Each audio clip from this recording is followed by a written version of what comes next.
El día después de la elección hay mucho para conversar. Vamos a estar analizando junto a Daniel Chaschetti y Mariana Contreras y también vamos a estar recibiendo al presidente del Frente Amplio, Fernando Pereira. ¿Cómo quedó la fuerza política después de la votación? ¿Cuál es la estrategia que va a desarrollar de cara al balotaje de noviembre? De mucho vamos a hablar hoy.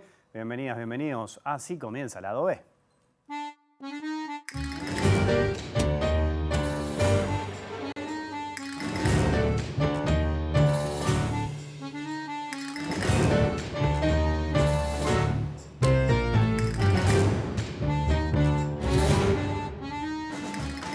Nuestro Frente Amplio en este concierto de partidos es nuevamente el partido más votado del Uruguay.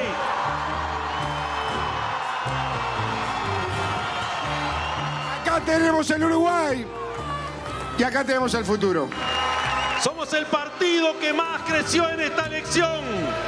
Una campaña por momentos se hace larga y muchos quizás se cansen o nos cansemos de recorrer y andar. Pero vale la pena, compañeras y compañeros. Vale la pena, uruguayos.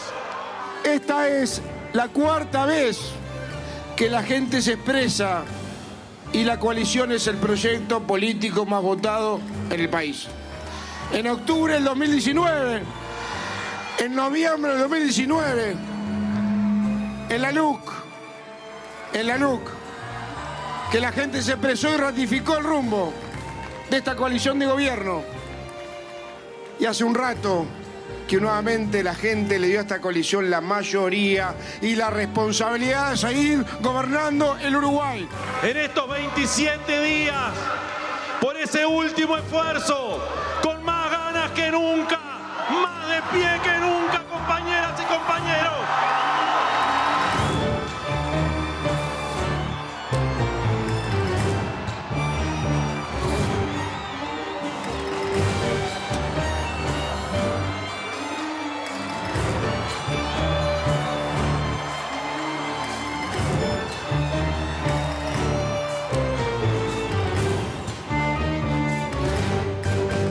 Día después de la elección, mucho para hablar, para conversar aquí en Lado B, en la pantalla de TV Ciudad. Recibo al presidente del Frente Amplio, Fernando Pereira. ¿Cómo estás, Fernando? Un placer, muy bien. Un gusto tenerte por acá. El gusto es mío. Bueno, también me acompañan Daniel Chaschetti y Mariana Contreras. Ya los vamos a sumar también a la conversación. Pocas horas de sueño para todos, creo. Pero en tu caso, ¿cuánto dormiste? ¿Dormiste? 2 horas y media. Más o menos. 2 horas y media. Bueno, terminaron tarde analizando. Venís de una reunión, de hecho, con la fórmula, ¿no? Sí. Con Yamandu Orsi y Carolina Cose. ¿Por dónde fueron? ¿Se puede saber qué cosas se comentaron? ¿Si hubo análisis? Bueno, está claro que tenemos un resultado que nos coloca muy cerca de la victoria, pero que las victorias se trabajan, se militan y se ordenan. Es decir, que nosotros tenemos que ordenar una táctica y una estrategia para esta elección de balotaje entre Yamandu Orsi y Álvaro Delgado que permita a Yamandu Orsi ser el presidente de los uruguayos. Y en eso estuvimos trabajando. Supone establecer claramente los movimientos que vamos a hacer programáticos, los movimientos que vamos a hacer en términos de gira, los movimientos que vamos a hacer en términos de visitas a distintas organizaciones y sobre todo hablar con nuestro pueblo, que finalmente es quien decide. Claramente el Frente Amplio, de haber ganado la mayoría en el Senado, tiene una amplia ventaja sobre la coalición, pero eso hay que consolidarlo. No hay un relato de la coalición que pueda decir no fue bien. Si pierden la mayoría en el Senado, pierden la mayoría en diputados, pierden 7 puntos de una elección a la otra. Contrariamente, el Frente Amplio gana 5 puntos, eso es cerca de 120.000 votos, 2 estadios centenarios.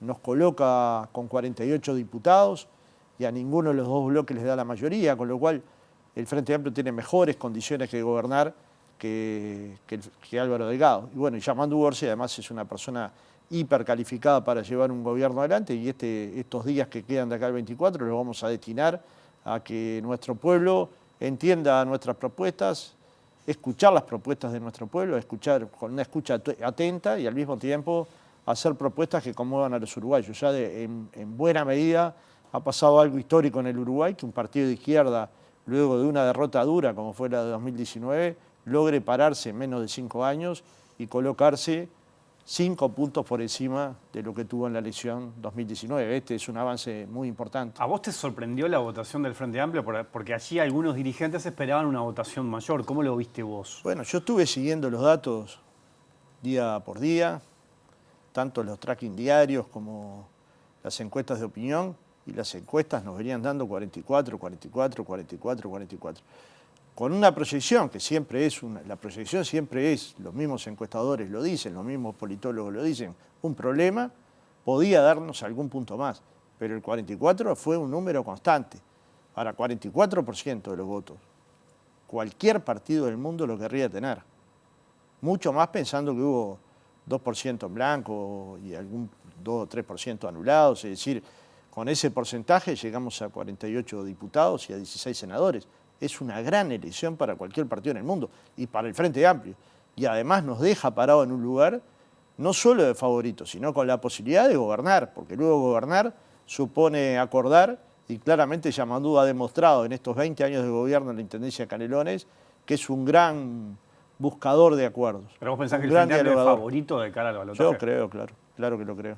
Porque también las mismas encuestas que nos daban 44 medían en ese momento el balotaje y nos daban entre 7 y 8%, algunas 5 o 6% de distancia. Ahora esperaremos nuevas medidas, pero claramente entiendo que el único partido que hoy puede darle gobernabilidad al Uruguay con mayoría en el Senado es el Frente Amplio. Y eso la gente lo sabe. Vuelvo contigo, Fernando. Daniel Chasquetti, ¿cómo estás, Daniel? Muy bien. Vos también con pocas horas de sueño, ¿no? Sí, 3. 3 horas de sueño. Bueno, siguiendo resultados y analizando lo que está pasando hoy. Bueno, ¿cómo viste a nivel general? Ya hoy era cosas puntuales, pero a nivel general lo que pasó ayer.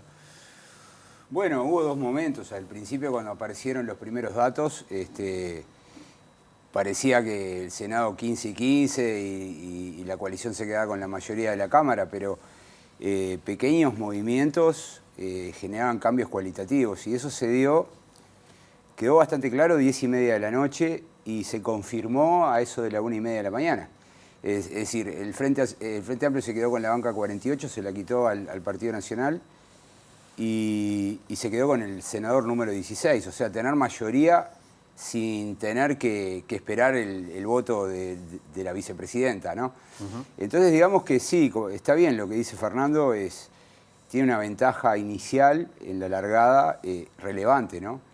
Porque, curiosamente, ayer Delgado dijo que la coalición era la única que podía ofrecer gobernabilidad y eso no es exactamente así, a menos que se entienda por gobernabilidad otra cosa. Ahí estamos viendo, Daniel, también en pantalla cómo quedaría conformado el Senado, tanto el Senado con esa mayoría de 16 que hablabas a favor del Frente Amplio y también la Cámara Baja, ¿no? Claro, en la Cámara Baja al Frente Amplio necesitaría conseguir dos votos y tiene un escenario más abierto que la coalición, porque la coalición no es un partido y si la coalición queda en la oposición no va a tener la cohesión que muestra cuando está en el gobierno. Es decir, es muy probable que haya diputados del interior, diputados de algunos partidos de la coalición que estén dispuestos a negociar con el Frente Amplio, porque hay agendas que muchas veces no son nacionales, pueden ser locales, puede haber, sí, agendas nacionales en un punto. Yo siempre pongo el ejemplo de Fernando Amado, ¿no? Cuando Gonzalo Mujica se fue del Frente Amplio, se pasó al Partido Nacional, el Frente Amplio tenía 50 diputados, quedó con 49. Y tenían que pasar la rendición de cuentas y aparece Fernando Amado que va a visitar al presidente Tabaré Vázquez y le ofrece el voto 50 a cambio. Él quería unas partidas para la educación y se las dieron. O sea, Amado siendo diputado del Partido Colorado, ¿no? Era diputado del Partido Colorado, claro. Y entonces, digamos que bueno, que no parece tan difícil conseguir dos diputados que te ayuden a aprobar la legislación.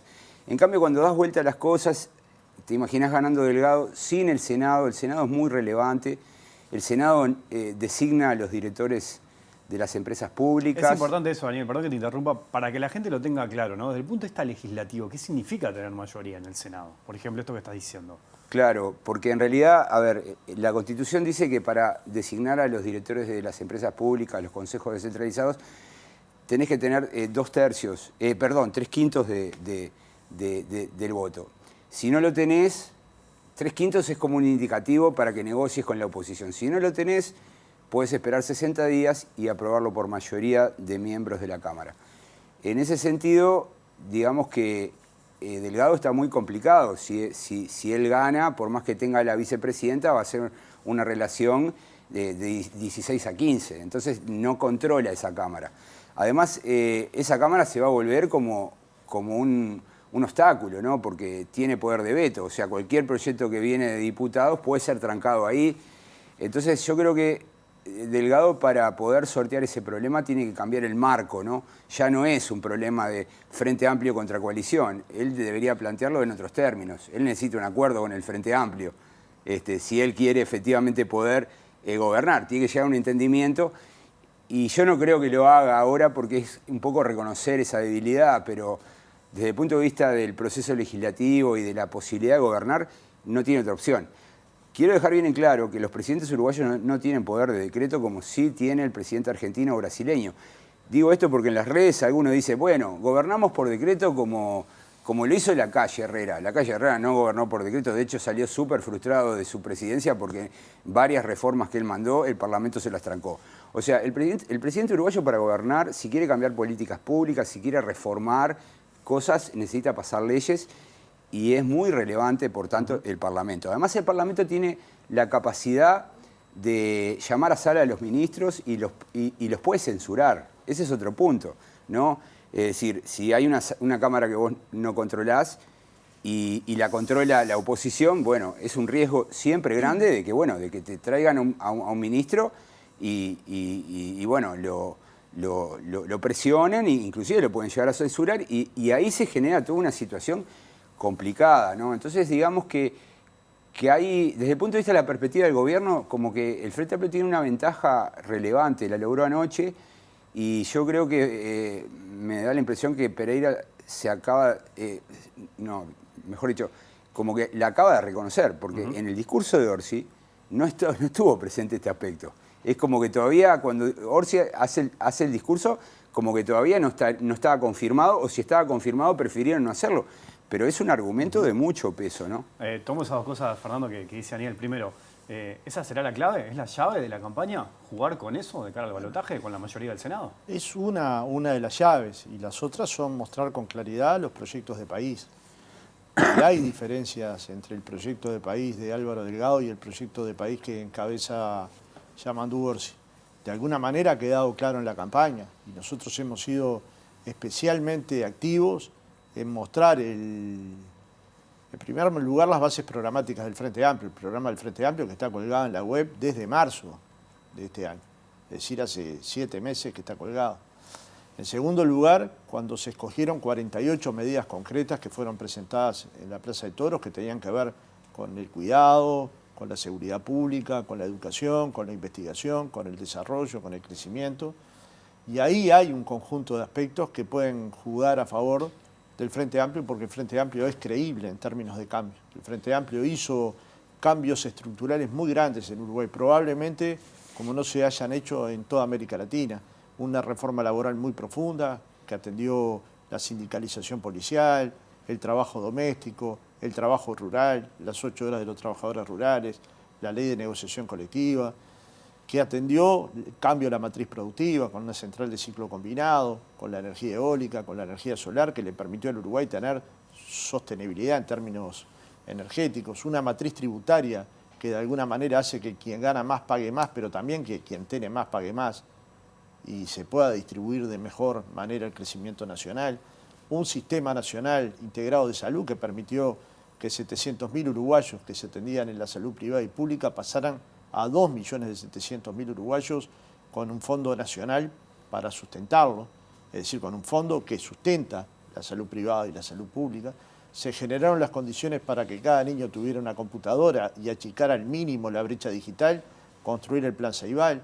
Se apostó a la cultura estructuralmente, con el Antel Arenas, con el Auditorio del Sodre, con el Teatro Solís, con la Sala Citarrosa, pero también atendiendo a todos los teatros del interior del país. Entonces, cuando uno mira esa cantidad de cambios estructurales sumada al cambio del presupuesto educativo, un paradigma que en el Uruguay estaba muy negado, sobre todo en la década de los 90, pasando a un presupuesto de 5.2 del PIB, de un PIB que era, por supuesto, muy elevado en relación a 2004 y que posibilitó que las maestras y las profesoras ganaran el doble de lo que ganaban en 2004. Estos son cambios sustanciales en la vida de las personas. Y ahora tenemos que ir por mejorar las pasividades y las jubilaciones.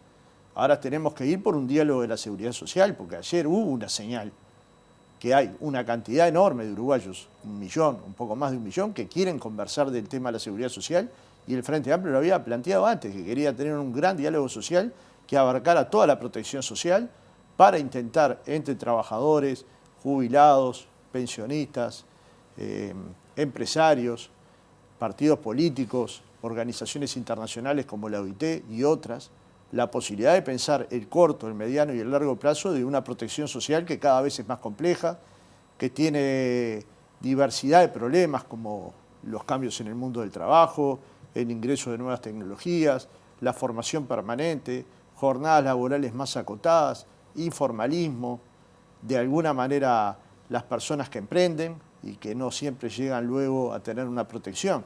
Pensar la protección social en toda su integralidad y pensar su sustentabilidad financiera y su sustentabilidad social son herramientas que un diálogo social pueden permitir de alguna manera zanjar, ¿no? Ahora me gustaría volver ahí. Mariana Contreras, ¿cómo andás? Todo bien. Bienvenida, te escuchamos. No, quería preguntarle a Fernando Pereira justamente por el asunto del plebiscito. Dos cosas. Una, por las declaraciones hoy de Lucía Topolansky, que dijo algo así como que el plebiscito y la campaña por el plebiscito distrajo la atención del frente y en definitiva por eso no se había ganado, no se había tenido un mejor resultado en la campaña del Frente Amplio. Una consideración sobre eso. Y lo otro, el hecho de que, si yo no entendí mal, Daniel, los votantes del Frente votaron ampliamente la papeleta. Entonces, si de ahí se extrae alguna lectura hacia la dirigencia del Frente. Naturalmente que hubo decisiones de campaña que fueron complejas. Una de ellas fue dejar en libertad de acción a la totalidad de sectores y militantes, y también que nuestros candidatos y nuestras candidatas se expresaran con claridad que no iban a sobrar, que yo me expresara, pero que no se hiciera una campaña. El Frente Amplio no hizo una campaña por no sobrar. Ningún sector del Frente Amplio que yo me dé cuenta no hizo una campaña. Hubo en todo caso una carta firmada por una serie de economistas. Esto en cierta medida fue parte de decisiones no tomadas orgánicamente, pero que todos asumimos como la mejor táctica para este momento electoral. El plebiscito no llegó al número de votantes necesarios, pero sí marcó una cuestión. La sociedad uruguaya tiene una preocupación sobre el tema. Entiendo que Lucía tenga esa posición, pero lo que hay que poder meterse en la entraña del problema para entender que cuando la protección social limita derechos, cuando no se cumplen con promesas electorales, como por ejemplo no mover la edad jubilatoria a quienes estaban en actividad, cuando los trabajadores empiezan a entender que la totalidad del gasto financiero en la seguridad social, más bien en jubilaciones y pensiones, va a recaer sobre sus espaldas, responden de una manera. La respuesta puede ser mejor o peor. Yo de hecho no la sobré por un conjunto de aspectos, sobre todo porque considero que cambios de este tipo necesitan acuerdos muy superiores a los que tenían. Por lo menos todos los del campo popular y algún sector de los partidos que no componen lo que denominamos el campo popular. Así enfrentamos el plebiscito de la Seguridad Social del 89 y habíamos logrado en aquel momento que Jorge Valle y Sanguinetti tuvieran posiciones diferentes, y eso permitió una gran mayoría que consolidó un cambio que luego nadie discutió.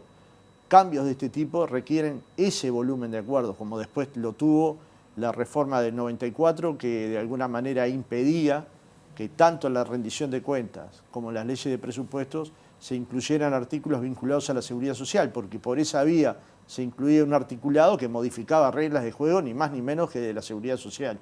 Y en aquella oportunidad tenían posiciones diferentes Alberto Volonté y Lacalle, y eso nos permitió también consolidar una mayoría política y social muy importante.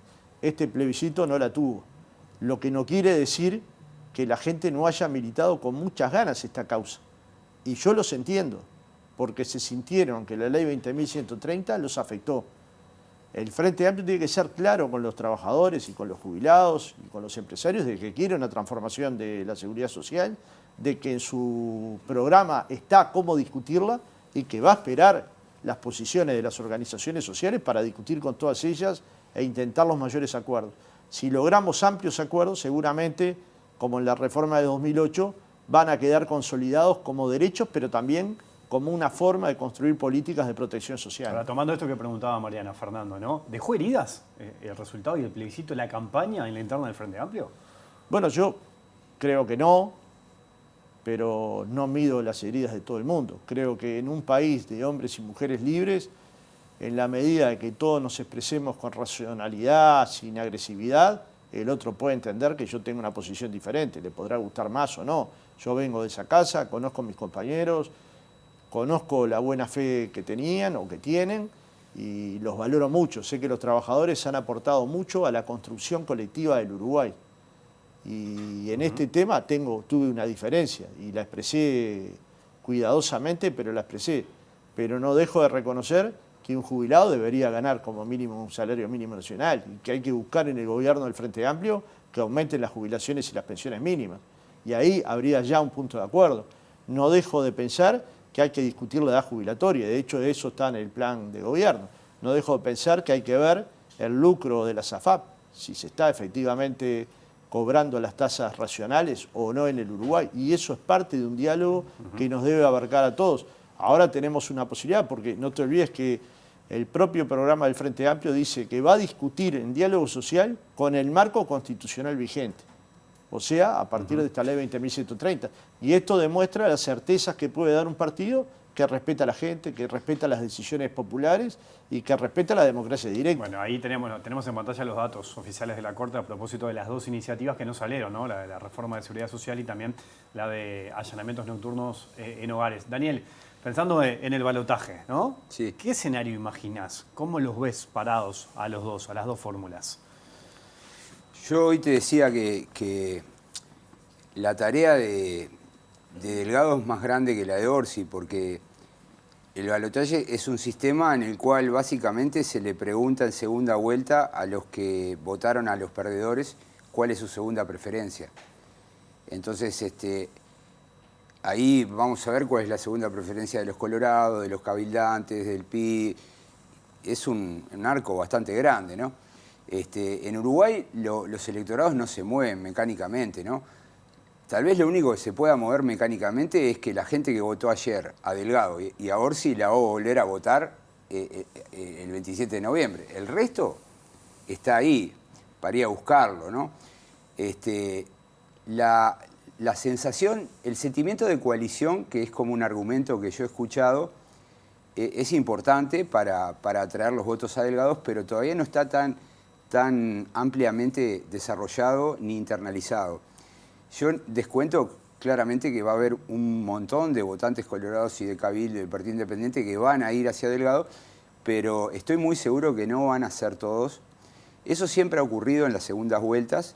Salvo la del 99 que me contabas. Salvo hoy, ¿no? la del 99, que fue como una cosa muy interesante, un fenómeno muy interesante, porque ahí creo que el trabajo que hizo el Partido Nacional fue formidable, porque era difícil para ellos votar a un Valle, y lo hicieron, ¿no? Como que lograron una disciplina perfecta, pero en el 2009 no ocurrió, en el 2014, 2019 no ocurrió. Entonces digamos que ahí hay un problema que tiene Delgado y que el Frente Amplio no lo tiene, porque es simplemente lograr que los que ya te votaron te vuelvan a votar. Y después está lo que sobra, ¿no? Que no es poco, porque son un montón de partidos chiquitos y como 5 puntos de votantes en blanco y anulado que pueden haber votado ayer en blanco y anulado, pero que perfectamente podrían votar una de las dos opciones el próximo 24 de noviembre. Así que yo diría que en la largada tienen tareas distintas y yo me imagino que el comienzo va a ser parecido a lo que veníamos viendo en las simulaciones, ¿no? Tal vez con no tanta distancia, ¿no? Un poco más corta, pero me imagino a Delgado persiguiendo y a Orsi yendo adelante. Eso me parece que van a ser las próximas 3 semanas. Lo segundo que quería decir, y de paso le pregunto a Fernando, porque en realidad viste, los politólogos siempre decimos que los partidos uruguayos son como una máquina de aprender, ¿no? Ensayo y error, y lo que funciona se lo quedan. Por ejemplo, hoy la coalición empezó a discutir el programa que va a presentar en el balotaje. Es algo que hicieron hace 5 años y que salió bien. De hecho, el gobierno de Lacalle, cuando queríamos evaluarlo, íbamos todos y leíamos ese programa. El compromiso para el país, en aquel momento. Bueno, el Frente Amplio en el 2019 hizo también algunas cosas muy bien, ¿no? Una fue el tema de la militancia, y yo quería saber si dado que ahora se despeja, porque yo escuché a Topolansky también, y creo que Topolansky lo que estaba diciendo es que no es lo mismo cuando tenés 2 causas que cuando tenés una, ¿no? Cuando tenés una podés concentrar a todo el mundo en esa. En cambio, si hay 2 causas, hay como desde la logística hasta la resolución de cuestiones concretas. Es decir, son fuerzas que activás para otro lado. Eso es obvio, pasó, ¿no? Ahora en noviembre no hay 2 causas, tienen una sola. Entonces me pregunto si va a utilizar eso, que es una especie como de arma adicional que el Frente Amplio utilizó en el 2019, que creo que se llamó el puerta a puerta o algo así. Voto a voto. Voto a voto. Y bueno, quería saber si ya se está planificando, cómo lo están viendo, qué resultados tuvieron, porque hicieron una barriada muy grande en la carrera hacia octubre y bueno, nunca escuché cómo les había ido, pero me gustaría saber si eso está planteado. Yo creo que a veces perdemos de vista que el Frente Amplio tuvo una votación de 39% en la elección de 2019 y que luego tuvo una caída que lo llevó a tener guarismos de 32%. Sí. Por debajo del Partido Nacional. Por debajo del Partido Nacional, en algunos momentos. En 2021 estaba un punto por debajo del Partido Nacional. Igualándolo. Bueno, en distintos momentos estuvo en la misma línea y termina la elección y el Frente Amplio está en 44 y el Partido Nacional en menos de 27. Es decir, ha sido un crecimiento enorme entre 2021 y 2024. Y esto yo creo que es parte del trabajo de los decenas de miles de puerta a puerta que se han hecho a lo largo de un periodo muy amplio que implicó el FAT Escucha, Diálogo por Uruguay, Diálogo por el Agro, con más de 815 reuniones que implicaron acercamientos a la sociedad. Esto le da este resultado que es muy sorprendente. No tantos países en el mundo la izquierda pierde una elección y 5 años después está en condiciones de ganarla. No siempre pasa que de una elección a otra un partido crece. De hecho, hemos visto caer al Partido Nacional en esta elección. Entonces, de alguna manera, esta etapa va a tener un voto a voto muy marcado, como se hizo en la elección pasada, por territorios, con estudios de circuitos, donde tenemos más dificultades, donde tenemos más capacidad de captar votos y con la convicción de que tenemos un gran candidato y un gran conductor que puede llevar al Uruguay a grandes cosas. Es un hombre que ha demostrado gobernar en Canelones y hacerlo de muy buena manera, terminando con guarismos muy altos de aprobación de su gestión, luego de 20 años. No es que tuvo un rato, tuvo 20 años. Entonces, alguien con esa condición de gobernar, con la mayoría en el Senado, nos da la impresión de que tenemos esperanzas. Y como vos bien decías, ahora queda una sola causa. Y ahora sí, la gente va a definir entre el modelo progresista del crecimiento con distribución y el modelo conservador que de alguna manera nos ha estancado. Y quedó colocado, los 2 proyectos, van a quedar colocados los 2 proyectos del país. Y ahí nosotros tenemos fe, o esperanza, o como cada uno le pondrá el término que quiera, de que efectivamente Yamandu Orsi va a ser el presidente de los uruguayos. Los resultados de ayer son muy alentadores. Probablemente nosotros generamos sin querer o se fue generando la idea que se iba a dar la mayoría parlamentaria en ambas cámaras, cuando en realidad los datos daban 44 clavados durante 8 meses consecutivos. Entonces, ese dato para mí era un dato de la realidad que lo conversé con Agustín Canzani, con los estadísticos del Frente Amplio, que precisamente nos dieron los datos casi perfectos, por no decir perfectos, y que nos permitía un logro interesantísimo, que es obtener la mayoría en el Senado y obtener 48 diputados de una Cámara de 99 miembros. Es el partido más grande de Uruguay y probablemente uno de los más grandes de América Latina.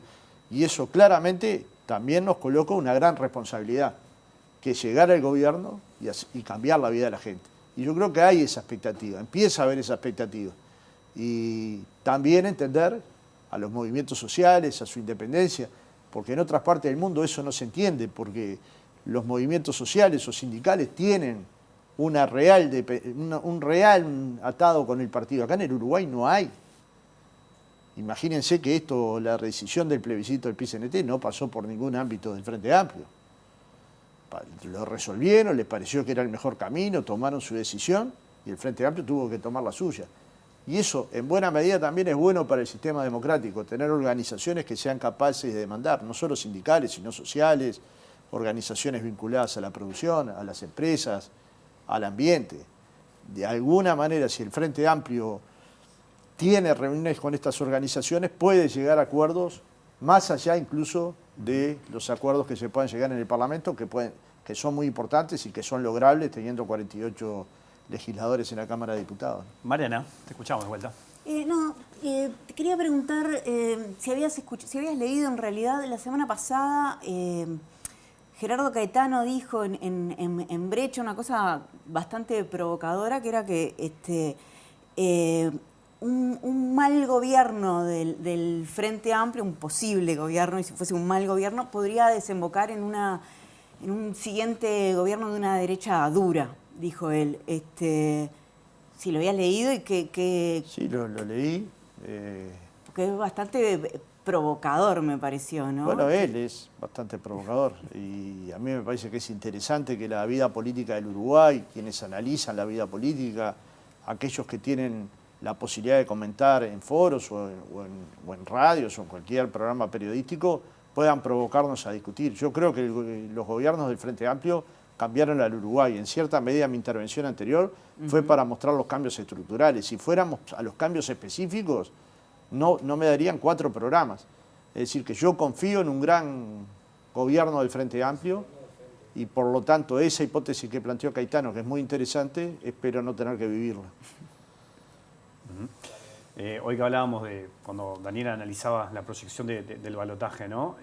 Desde el gobierno se ha criticado, vos destacabas recién algunas virtudes de Orsi, ¿no? Desde el gobierno se ha dicho de que casi que lo tienen en silencio, que no lo hacen hablar mucho, que no arriesga demasiado. ¿Cómo tomás vos esas críticas y pensás que puede tener una postura distinta o que debería tener una postura distinta en estos días? Bueno, el problema de traer estrategas extranjeros con un poco de maldad generan estas cuestiones, que puedan pasarse las campañas de tono, de los tonos que los uruguayos usamos habitualmente.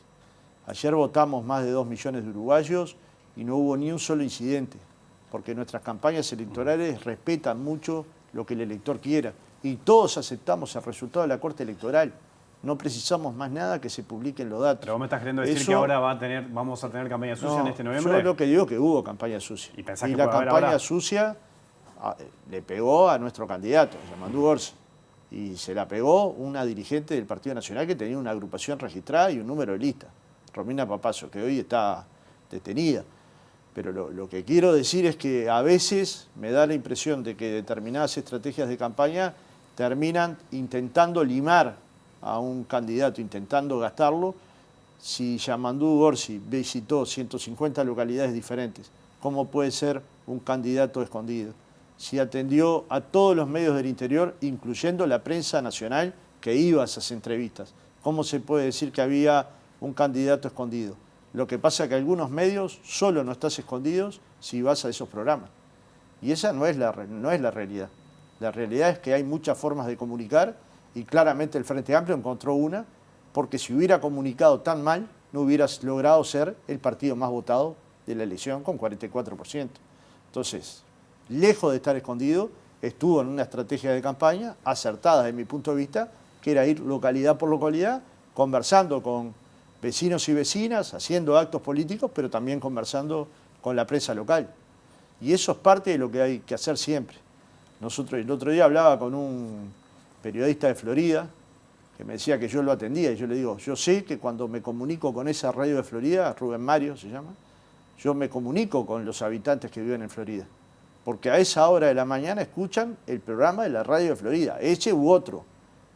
No escuchan una radio montevideana, escuchan ese u otro, la gran parte de quienes vivan en el interior. ¿De dónde saco eso? De haberme quedado en la casa de cientos y cientos de compañeros durante las giras, tanto en mi etapa sindical como en esta etapa política, y de escuchar lo que mis compañeros escuchaban. Y claramente esa comunicación es muy valiosa para el Frente Amplio. Y de hecho la ha practicado y ha generado buenos vínculos con los medios del interior. Bueno, hay gente que eso lo ve como esconderse. Yo creo que no hubo esa estrategia, no la hay ahora. De hecho, ahora está en Canal 12 Yamandú y va a estar en otros medios de comunicación. Está preparado para el debate y claramente está preparado para gobernar, que es lo más importante. Porque más allá de una buena campaña que la vamos a tener, más allá de un buen puerta a puerta que lo vamos a tener con el voto a voto, más allá de una gran gira nacional que van a ser la totalidad de los frente amplistas, más allá de que todos los senadores electos ahora se van a poner a hacer campaña electoral en todo el territorio nacional y los diputados con la idea de que Yamandú sea el presidente, también hay una concepción de gobernar con la gente en cada rincón del país. Fernando, te agradezco mucho la visita esta noche. No, yo les agradezco conversando. mucho y si alguna falla tuve es acreditada a la falta de sueño Bueno, bien. y a mi alegría por el Goes campeón. Por Goes, claro. Me parecía raro que no habías hablado de Goes en todo el programa. Bueno, la despedida. Bajaron y subieron, mismo año. Bajamos y subimos el mismo año, Qué lo que bárbaro. demuestra lo heroico que es un club. Está en todos lados. Bien. Todos lados. Gracias. Gracias. Hacemos pausa, pero yo seguiré hablando con Mariana y con Daniel. Hay más lado B aquí en la pantalla de TV Ciudad.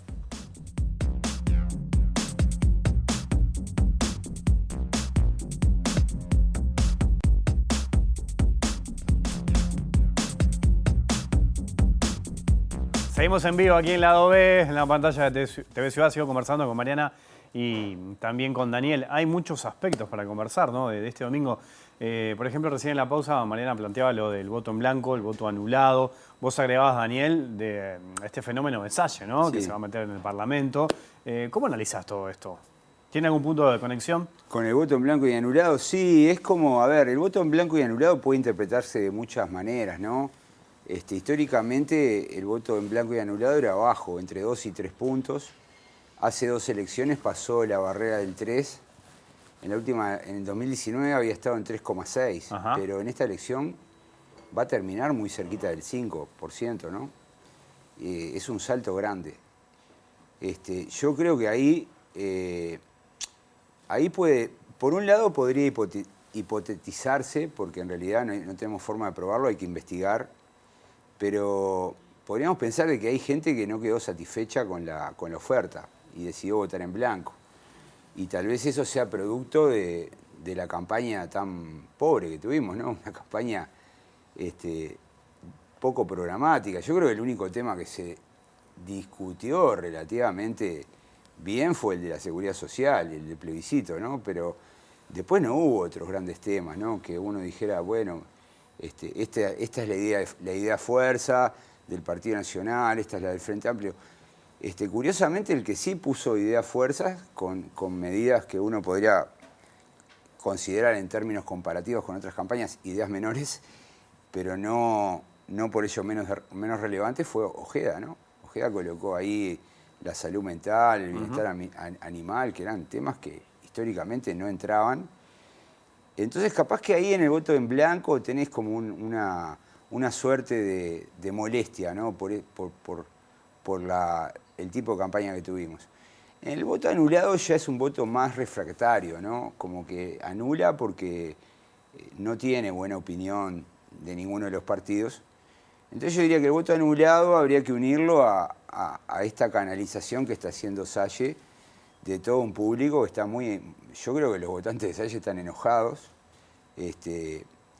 porque lo que está planteando Salle, digamos, es como muy agresivo, poco habitual en la política uruguaya. Bastante antisistema también, Sí, ¿no? Ayer, por ejemplo, se refirió al Parlamento como esa cueva de ladrones y corruptos, ¿no?